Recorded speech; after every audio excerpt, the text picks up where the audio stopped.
Tour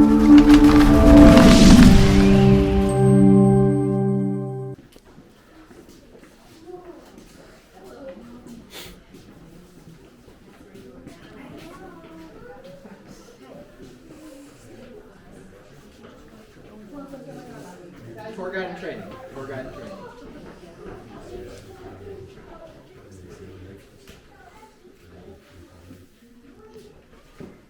All right, we've got everybody. Come on in here. This is the entrance room.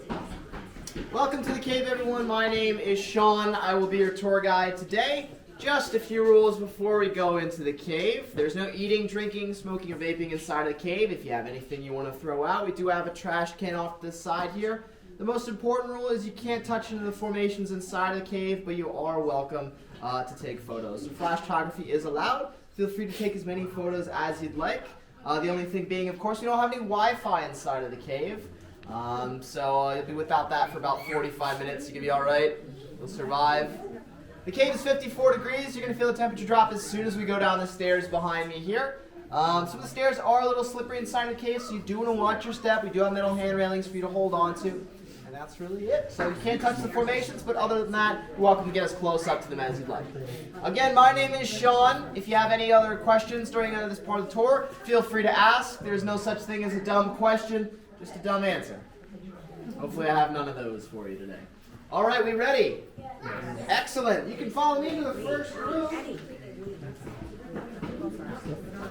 Good.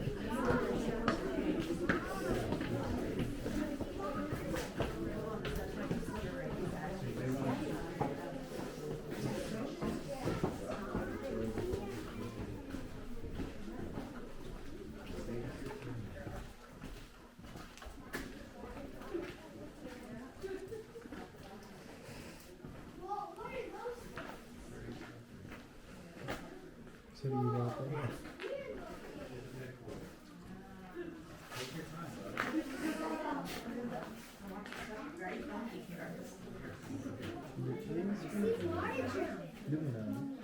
Plenty of room down here, folks. You can come on up if you're in the back. There's a little bit more room along the right-hand side if you're in the back and you want to be able to see this formation. This is our ice cream cone. And what better way to start the tour with a little bit of ice cream. And this formation here is about 84,000 years old. It's a form of dripstone. As you can see, it gets its name from dripping water, dripping from 4,000 years old. On average, these formations grow about a cubic inch. That is the height of a Hershey kiss every 300 to 500 years. So don't hold your breath waiting for this thing to grow. It won't be any bigger when we come out of the cave. Now this stalagmite here is a form of dripstone here. We'll eventually reach the ceiling, but not for a very long time. In about 500,000 years or so, this will erode away, or maybe it will reach the ceiling. That's hard to say in 500,000 years' time. When it does, though, it'll form a very rare column, and we have a few of those inside of the cave. Some of them about 500,000 years old. Now, if you take a look up on the ceiling here, you're going to see something a little different. We call these giant craters in the ceiling our potholes. And if you're from the area, you're probably familiar with potholes of this size. No? These potholes, though, formed millions of years ago. Down here we have something a little different. It's called flowstone. Off to your left here, you're going to see this formation going all the way up and down this wall here. And flowstone is very similar to dripstone. It's made out of the same calcite, but instead of dripping from the ceiling, it flows down the side of a wall, right? It's not rocket science. More like rock science. Huh? Now these stalactites were broken off from the bottom here because we didn't have a souvenir shop back then. And people would come to the cave, they'd break a stalactite off, take it home with them. They thought it'd be a good souvenir, but by doing so, they caused permanent damage to the cave. Now back in the late 1800s, the cave was very dark, and early explorers would rub their palm on this flowstone here off to your left for good luck. Now maybe it gave them good luck, but the oils in their skin would cause this formation to dry out. So that's why we don't allow you to touch the formations inside of the cave, though you may want to. Though there is a formation later on you are allowed to touch. So that's good. Right here, one last thing before we go into the next room, folks. This is a little red light that marks a low-hanging rock, and we call this little light our wish you light. And there's a few of them inside of the cave, so you want to watch your head for these little lights, because if you don't see the light and you hit your head off the rock, you're going to wish you saw the light. Hence the name. Please watch your head and follow me into the next room.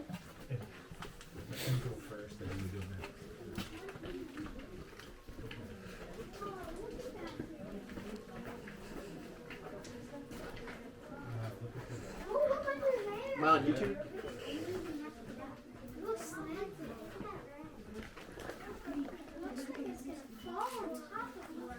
Oh, very glass half empty. What's in there? Oh, I'm going to talk about that then. What do you think's down there? Red light. Very smart. You'll do all right today. Come on in, folks. There's plenty of room for everybody. Come on down.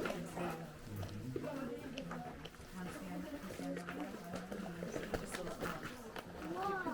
Yeah, there's a red light. For sure. Now this room is called the storage room, and it's the smallest room we'll be going into today. There's a little bit more room down here for the people in the back so they can see if you want to come down a little bit more. Now this room gets its name from the farmers who discovered the cave, John Garrett and William Merkel. They were two corn farmers who discovered the cave in November of 1871. They saw a small opening in the side of the cliff one day, and they could actually crawl in it, but it was so dark they decided to wait and come back a little later, a few hours later on, with a couple of their farm hands, and they did what any normal person would do. They blew up the entrance to the cave. They made it a lot bigger than it was. Then they could get into the cave, and with oil lanterns, they would have explored for the first time. Now, it took them aback when they noticed how warm it was inside the cave. The cave stays 54 degrees year-round. So, some of their corn, they brought a few crates of corn into the cave, thinking it would keep longer because of the temperature, when in fact, it ended up spoiling the corn in about a month. It got moldy, and it started to look something like the corn you see on the ceiling here. That's corn. Yeah. Doesn't it look like moldy corn? That's corn. Yeah. Moldy corn. Carrots and string beans, too. Moldy cave bacon right over here, folks. Moldy. I like bacon. I love bacon. This is a type of flowstone known as drapery, when flowstone drapes along the ceiling of the cave. We have a lot of it in this room in particular because the rock above you fell on an angle in a big earthquake about 500,000 years ago below. This is a side passageway that goes about 100 feet off to the side. No, it's not lava, folks. It's just a red light. And it goes about 100 feet underneath the theater where we watched that short film. We don't allow tourists to go down there for obvious reasons. No matter if you have a hard hat or not, it could be pretty dangerous. But that is where we put the naughty children, so. You know who you are, right? There's a lot of food down here. Yeah, a lot of food here, that's right. Watch your head, folks. There's another little red light.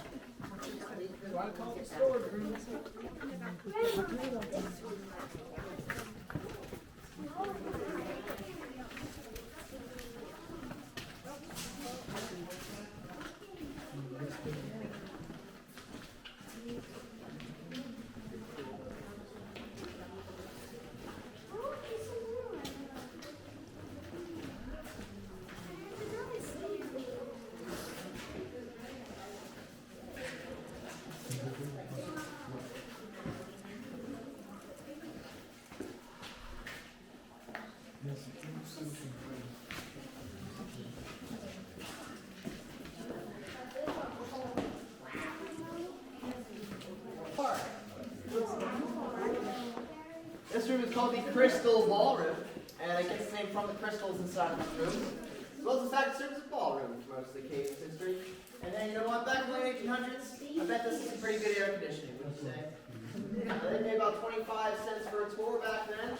They were all dressed in their Sunday best clothing, so it'd be pretty hot in the summertime in that clothing and wool clothing. So they come in here to cool off. They'd find a concession stand waiting for them, selling food and drink.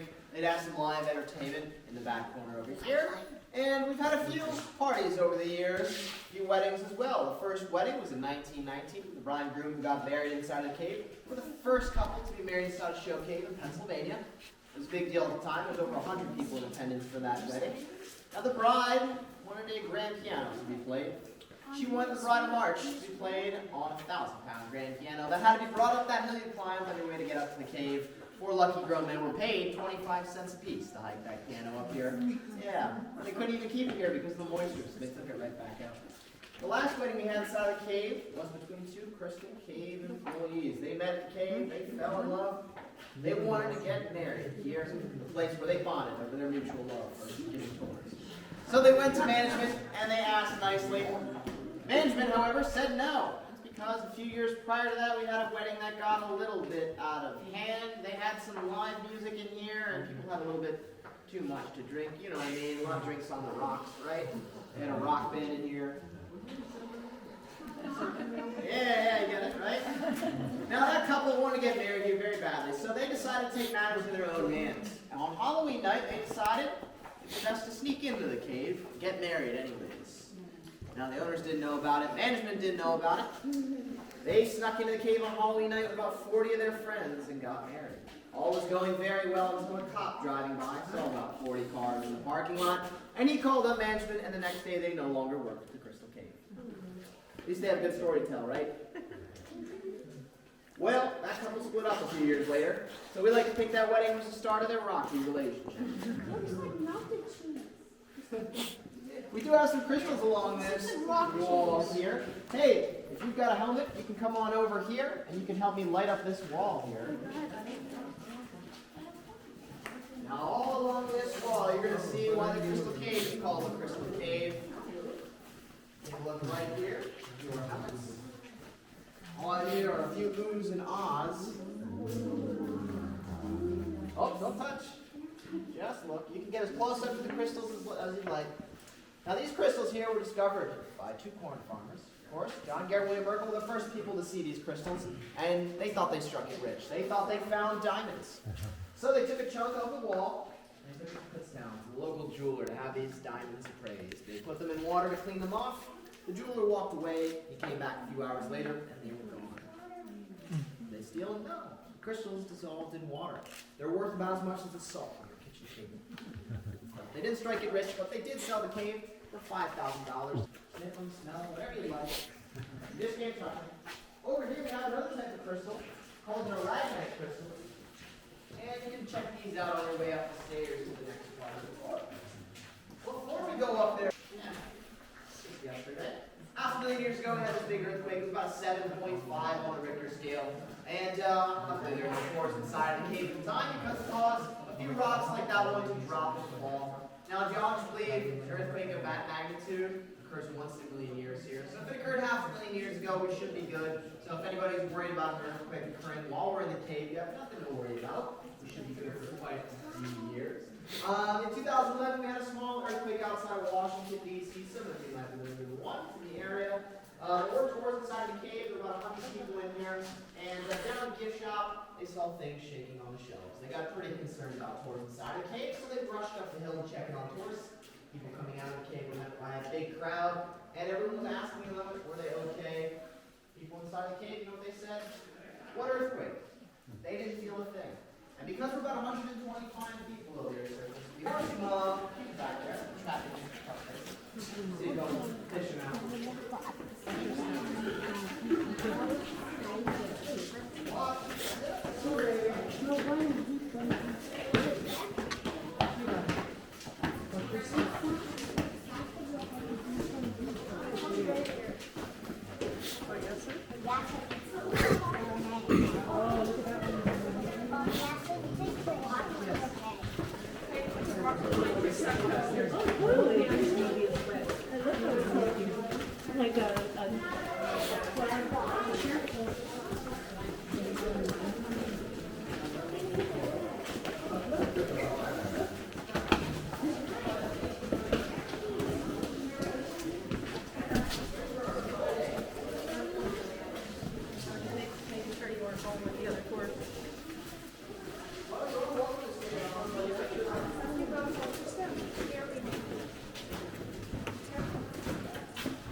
Plenty of room up here, folks. We're going to walk past the wishing well later. Plenty of room up here. 30 people on the floor.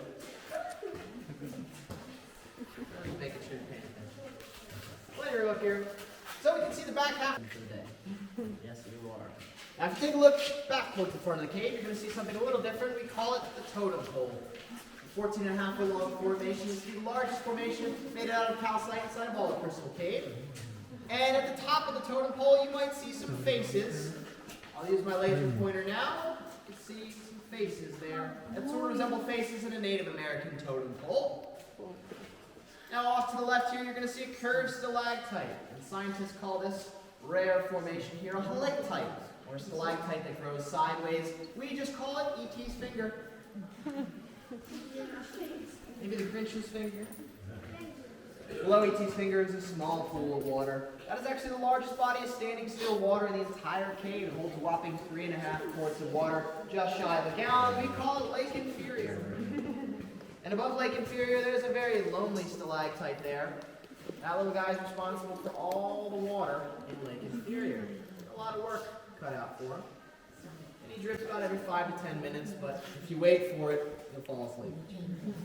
Now, if you take a look above your head here, you don't have to move out underneath the rock to see it in its full form.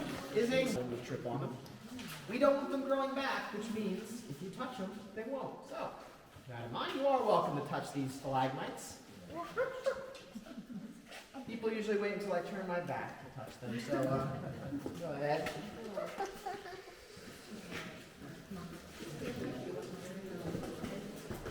And we're going to go over a metal bridge next, folks. It's a little slippery, so just watch your step. Hold on to the railing. No rush going across.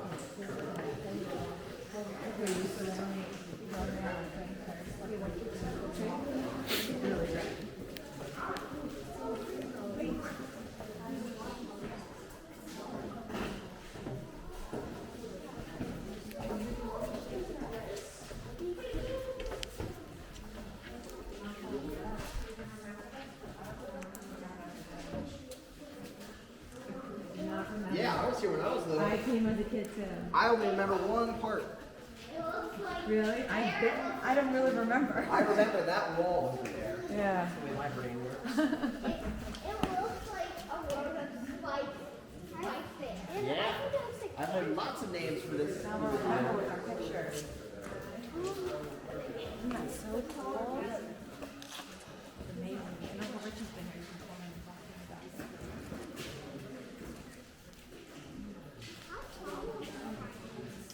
How tall are they? Oh, how were they? Hard to say. Probably about as tall as some of these here.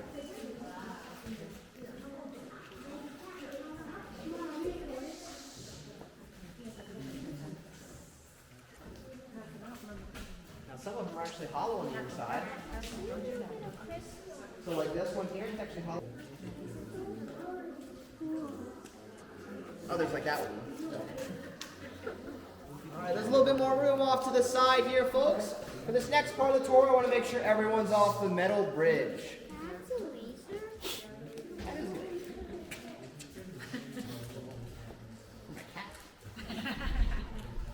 Plenty of room up here, folks. Come on over this way here. Now, if we take a look in front of us here, we're going to see a large formation called Prairie Dog Island. All our stalagmites here are just prairie dogs sticking their head out of the sand. Now on Prairie Dog Island we have a formation we call cave coral. And cave coral is just like sea coral. It grows in water, looks just like it. But it's not sea coral. It's not a living organism. And while the cave was completely submerged underwater, we never found any fossils of plant life or aquatic life. But if you take a look up on the ceiling here, you're going to see more of that cave coral.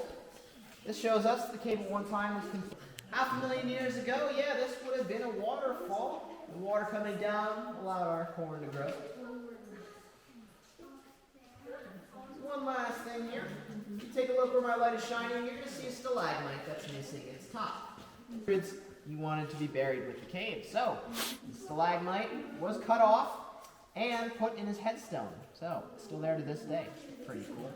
Now, Samuel Kohler would have gave some of the first tours in Crystal Cave, and well, he would have done it all in the darkness. We're going to see what that would have looked like now.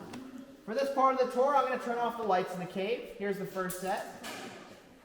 And before I turn off the second set, just a few things. Last set of lights, folks, in 3, 2, one. Here we go. Yeah. Now this is the cave in its natural state.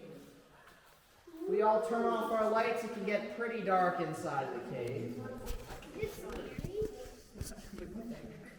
Yeah, it's pretty scary. Now back in the late 1800s, of course, you didn't have a flashlight, you had an oil lantern. That would give off about this much light. And there was about 4 or 5, right? Or you fall, that's right. Or you all go down with them. Now say you're taking a trip to the back and your tour guide slips and falls, drops his lantern. Well, it's lights out for everybody. You have 2 options at this point. Your first option will be to wait for the next tour to come by. And nowadays, folks, tours come by about every... Alright, this next part of the tour is optional. We're going to go up the stairs. You don't have to go up the top if you don't want. You just want to get your steps in for the day. Come on up.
Now we can see about 2/3 of the cave length from up here. All you gotta do is take a look out. You get a great view of the cave. Alternatively, this place is also called Petrograph Corner. Luckily, this is as far back in the cave we can go. We're about 500 feet from the entrance and exit to the Crystal Cave. And the cave is known as a closed cave system, so the whole tour is basically one big loop. The whole tour just goes all the way to the end, go back out towards the front. We're about 60 feet below the Earth's surface right now. It's actually a little bit warmer up here than it is in the rest of the cave. About 4 degrees warmer. Good sleeping weather. Now back here, behind us here, we've got a few cracks and crevices. Some of them lead about halfway up to the Earth's surface. And in a few million years or so, this will erode away and lead to another cave system. But for most of us, we're not going to wait that long, right? Well, the neighbor in 1970 had a great idea. And his idea was to dig into the cave through his property. He thought that if he could get into the cave, he'd have a legal right to give tours. So he started digging. He got about 25 feet down until, no surprise, he hit a bunch of rocks. And he gave up. He sold the equipment. Later, the cave bought the property. We filled the hole in. About 10 years go by, and we're doing radar scans of the cave, mapping every last nook and cranny. We found out that neighbor who gave up 25 feet down was about 5 feet away from breaking into the Crystal Cave. 5 feet away. Yeah, so moral of the story is, folks, just keep digging. Never give up. If you'd like to stay up here and take a few photos, you're more than welcome to. Whenever you're ready, we're going to be going down the stairs to the next part of our tour. The stairs are a little uneven. It took 5 years to dry, after all, because of all the moisture inside of the cave. We are, yeah, so whenever you're ready. Again, if you want to take some photos, feel free. Very good backdrop.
Thank you, thank you.